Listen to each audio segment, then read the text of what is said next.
Carlo Ancelotti ব্রাজিলে যোগ দিবে হচ্ছে 10 তারিখে। অলরেডি সে কিন্তু ছুটিতে আছে। সো তার সামনে দুটা গুরুত্বপূর্ণ ম্যাচ, একটা হচ্ছে চিলি এবং আরেকটা হচ্ছে বলিভিয়ার সাথে ম্যাচ। এবং এই ম্যাচটার আগে কার্লো আনচেলত্তি অনেক বেশি সিরিয়াস এবং অনেক বেশি সতর্ক। এই মুহূর্তে কার্লো আনচেলত্তির টার্গেট হচ্ছে ব্রাজিল দলটাকে একটা ভালোভাবে রিচ করা, ব্রাজিল প্লেয়ারদেরকে ভালোভাবে পর্যবেক্ষণ করা। কারণ ইউরোপে বর্তমান চলতেছে হচ্ছে আপনার প্রি সিজন। যারা যারা ক্লাব বিশ্বকাপ খেলছে তারা কিন্তু প্রি সিজন খেলতেছে না। পাশাপাশি ব্রাজিলের লিগ চলতেছে। ওভারঅল মিলে ব্রাজিলিয়ান প্লেয়াররা যেখানে যেখানে খেলতেছে প্রত্যেকটা প্লেয়ারদের পরে কড়া নজরদারি করতেছে ব্রাজিলের কোচিং স্টাফরা। কার্লো আনচেলত্তি 10 তারিখে যোগ দিয়ে নেইমারের ম্যাচটা আসলে দেখার কথা ছিল 5 তারিখে, বাট সেটা হচ্ছে না।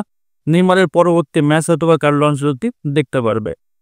ওভারঅল মিলে যদি একটা ক্লিয়ার ধারণা দিই তাহলে ব্রাজিলের লিগ থেকে কিন্তু ম্যাক্সিমাম প্লেয়ারই আসলে ব্রাজিল ন্যাশনাল টিমে চলে আসবে, এটা আপনারা দেখতে পারবেন। কারণ ক্লাব বিশ্বকাপে ব্রাজিলের 4টা ক্লাব থেকে যে পারফরমেন্সটা দেখছি আমরা, এখান থেকে অনেকগুলো প্লেয়ারই ব্রাজিল দলে আসলে আমরা দেখতে পাবো। পাশাপাশি ইউরোপের কিছু প্লেয়ার তো ফিক্সড আছে, তারা তো আসলে অটোমেটিক চয়েস থাকবে। তবে সবচেয়ে বড় ফোকাসের জায়গা ক্লাব বিশ্বকাপে আমাদের জো পেদ্রোর দিকে থাকবে। বিকজ আমরা জানি যে আমাদের স্পেশাল নাম্বার 9 ইজ যে প্রবলেমটা সলিউশন করা এই মুহূর্তে সবচেয়ে বেশি ইম্পর্টেন্ট। এবং সেটা নিয়ে কিন্তু জোরদার আসলে প্রস্তুতি চলতেছে কার্লো আনচেলত্তি এবং দ্য কোচিং স্টাফদের। আর একটা জিনিস আমাদের একটা গুড লাক বলতে হবে, সামুয়েল লিনো অলরেডি অ্যাথলেটিকো থেকে চলে গেছে হচ্ছে ফ্লামেঙ্গোতে। এবং এই ডিলটা হওয়াটা যেমনটা লাভবান হয়েছে সামুয়েল লিনো, ফাইন্যান্সিয়ালি বলেন, ক্যারিয়ারের দিক থেকে বলেন, সব দিক থেকে। পাশাপাশি আবার লাভবান ব্রাজিল।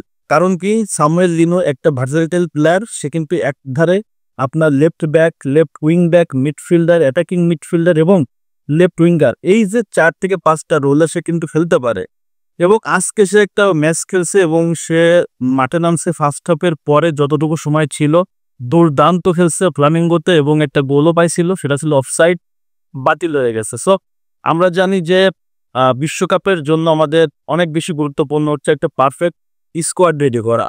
এবং এই স্কোয়াডটা রেডি করতে কার্লো আনচেলত্তি এবং তার টোটাল কোচিং স্টাফদের একটু কঠোর পরিশ্রম করতে হবে। কারণ এই মুহূর্তে ব্রাজিলের প্রত্যেকটা ফুটবলার ক্লাব পর্যায়ে বলেন, ন্যাশনাল পর্যায়ে বলেন, সবাই কিন্তু দুর্দান্ত ফর্মে আছে। এবং এই যে পারফেক্ট যে আসলে একটা স্কোয়াড রেডি করে, এটা কিন্তু খুব একটা চ্যালেঞ্জিং ব্যাপার। কারণ কি, আপনার কাছে যখন একাধারে অনেকগুলো পারফর্মার থাকবে তখন তাদের থেকে আসলে সেরা পারফর্মারকে সিলেক্ট করাটা যথেষ্ট কঠিন এবং বেশ মুশকিল। তো এই জিনিসটা ম্যানেজিং কোয়ালিটিতে কার্লো আনচেলত্তি সবার সেরা এবং অন্যতম, সেখানে কোনো সন্দেহ নাই। এবং আমরা জানি যে আসলে ব্রাজিলে নেক্সট ম্যাচে নেইমারকে আমরা দেখতে পারতেছি। দীর্ঘদিন যাবৎ ইনজুরি থেকে ব্যাক করে আমরা দেখছি সান্তোসে টানা 4টা ম্যাচ খেলছে, ফুল টাইম খেলছে, যেটা আমাদের জন্য একটা বিগ সাইনিং। এবং নেইমারের জন্য কিন্তু একটা গুরুত্বপূর্ণ ডিল হচ্ছে এটা। কারণ কার্লোর অধীনে তার খেলার খুব শখ, এখনো পর্যন্ত খেলা হয় নাই, তবে কার্লোর সাথে যোগাযোগটা তার রেগুলারলি হচ্ছে। সো টোটাল কোচিং স্টাফরা লাস্ট একটা ম্যাচ কিন্তু তারা দেখে ফেলছে ব্রাজিলিয়ান লিগের খেলা, সেটা হচ্ছে আপনার সাও পাওলো এবং ফ্লুমিনেন্সের ম্যাচটা তারা কিন্তু কোচিং স্টাফটা দেখছে কার্লো আনচেলত্তিকে ছাড়া। এবং কার্লো আনচেলত্তি আসার পর টোটাল ইউরোপ এবং লাতিন আমেরিকার ওভারঅল মিলে ব্রাজিলিয়ান প্লেয়াররা যারা যারা তার টার্গেটে আছে, যারা যারা তার রাডারে আছে ন্যাশনাল টিমে খেলার জন্য, তাদের সাথে কিন্তু তাদের ম্যাচগুলো দেখবে, পর্যবেক্ষণ করবে, পরে একটা সলিড স্কোয়াড রেডি করবে। আমরা জানি 23 জনের একটা স্কোয়াড রেডি করবে কার্লো আনচেলত্তি। অনেকে বলে ভাই আর্জেন্টিনা 26 জনের স্কোয়াড রেডি করে, ব্রাজিল কেন 23 জনের?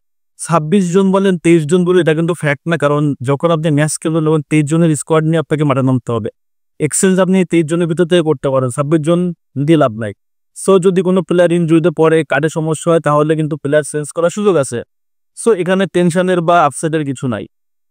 কে কিভাবে দল সিলেক্ট করলো সেটা ম্যাটার না, ম্যাটারটা হচ্ছে কার্লো আনচেলত্তি যেন আমাদের মনের যেটা আসলে শখ বা মনের যেটা ইচ্ছা, যারা পারফর্মার, যাদেরকে প্রয়োজন দলে, তাদেরকে যেন আসলে কল করে, এটা হচ্ছে আমাদের টার্গেট।